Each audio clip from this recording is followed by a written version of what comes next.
Good afternoon and welcome to St Peter Mancroft Church. I'm Fiona Haworth, the Associate Priest, and this is one of our reflections that come from St Peter Mancroft every Wednesday at 1.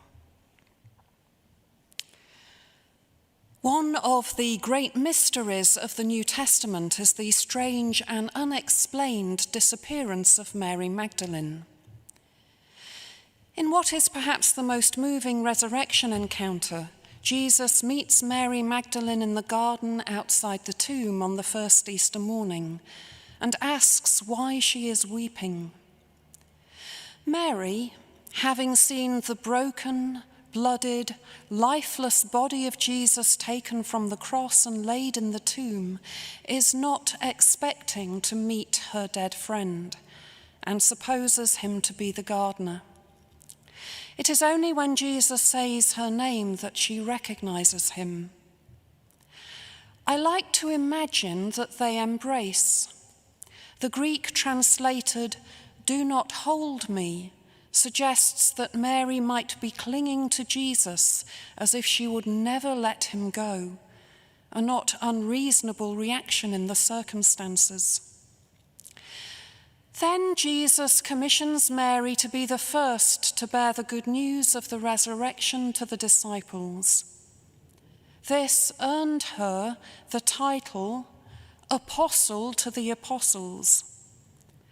And Mary goes as she is told and tells the disciples that she has seen the Lord. Then she simply disappears from our view. There is no more mention of her. Someone who has been healed by Jesus and accompanied him and the disciples towards Jerusalem, who has witnessed his death and burial, who is the first to meet the risen Christ, a key figure in the Gospels. Yet she is lost to our sight. Worse is what history has done to her. In a sermon, Pope Gregory the Great conflated Mary Magdalene with the unnamed woman in Luke who anoints Jesus' feet. This woman is described as sinful, leading to the idea that Mary Magdalene was a prostitute or a promiscuous woman. Yet Mary's fate is not extraordinary. So many women in the Bible are unnamed, or their stories pass unremarked, excluded from the lectionary. It begins early in the biblical narrative. In the story of Moses, the three women who conspire to save Moses from drowning as an infant, his mother, his sister, and Pharaoh's daughter, are all unnamed as the story unfolds. We later discover that Moses' sister is named Miriam. But when the story begins, these three brave women who defy a ruler's murderous decree are not allowed to own their given names. Women come and go, all too often unnamed. Some are victims of appalling violence, like the Levite's concubine. There is the tragic story of Jephthah's daughter. Her delight in her father's safe return from battle leads to her sacrifice in fulfillment of a reckless oath sworn by her father. Tamar resorts to trickery to gain possession of what was rightfully hers. Hagar is mistreated by another woman and abandoned with her child. David's daughter, also named Tamar, is abused and betrayed by her family. Rahab betrayed her own people to protect God's people. Bathsheba is seen, taken, sent away by a king who lusts after her. Jael uses cunning and strength to defeat an enemy.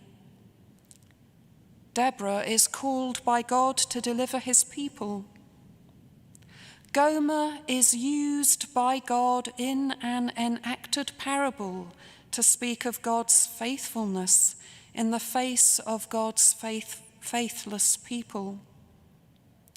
Kings are misled by their dangerous, often foreign wives. Some of these stories are stories of women achieving against the odds stacked against them, finding a voice in a society where women were largely confined to the domestic sphere, treated as property to be passed from father to husband. And sometimes God assumes a female voice to speak with tenderness and love for God's wayward children. As a mother comforts her child, so I will comfort you. You shall be comforted in Jerusalem. We often pass over the significance of women in the stories of our faith.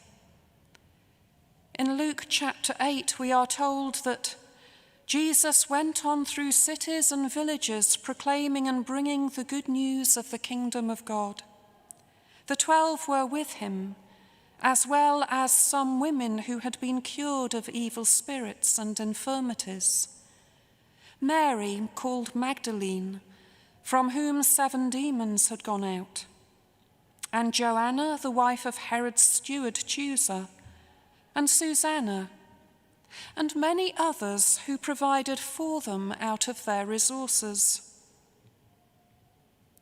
How often do we celebrate the women who supported Jesus financially, enabled him to sustain his ministry of teaching and healing by paying the bills and providing the food? In her poem, The Last Supper, Joy Mead fills in some of the gaps in the official texts. It is a story that plays with the chronology of the events, so don't try to fit them in a particular order. All day they are in the house. Mary and Martha, Joanna and Salome, Susanna and all the others, baking bread, making ready, remembering together other meals, by the sea, on the mountain, at Emmaus, and always hoping there will be enough to go around. They move quietly in the space between the lines of his story, making a ceremonial of love out of everyday meals. From the beginning, they have served and shared memories and hopes, dreams and visions, common friendship.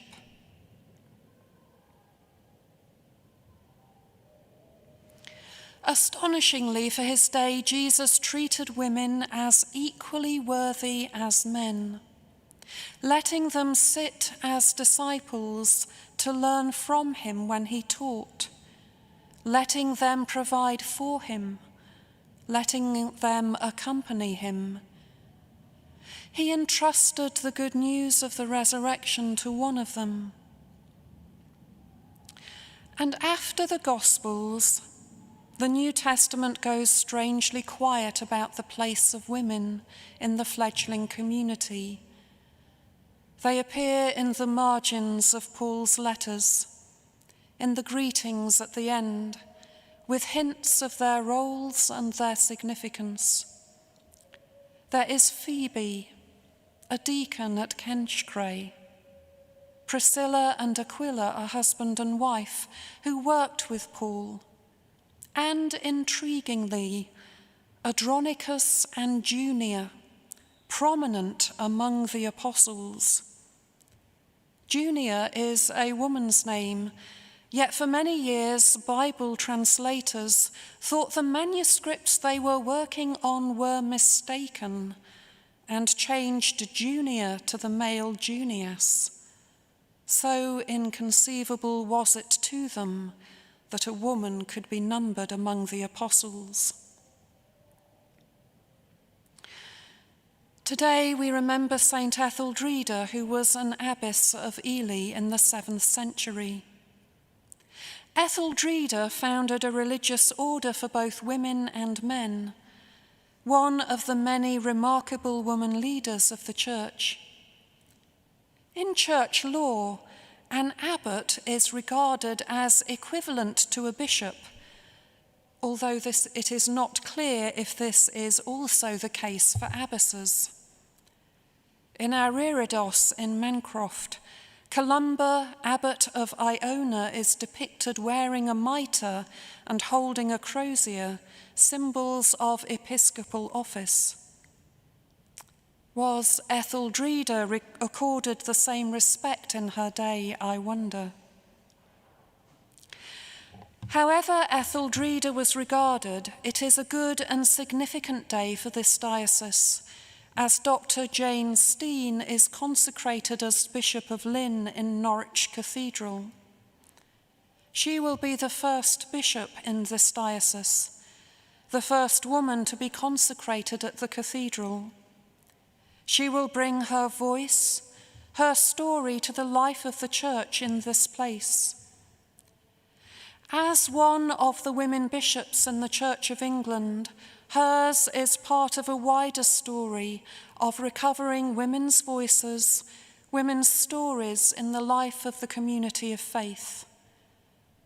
It is not to replace male voices, but to balance them, that together we may better reflect the God who said in words recorded in Genesis, "Then God said, 'Let us make humankind in our image, according to our likeness, and let them have dominion over the fish of the sea, and over the birds of the air, and over the cattle, and over all the wild animals of the earth, and over every creeping thing that creeps upon the earth.' So God created humankind in his image. In the image of God he created them. Male and female he created them."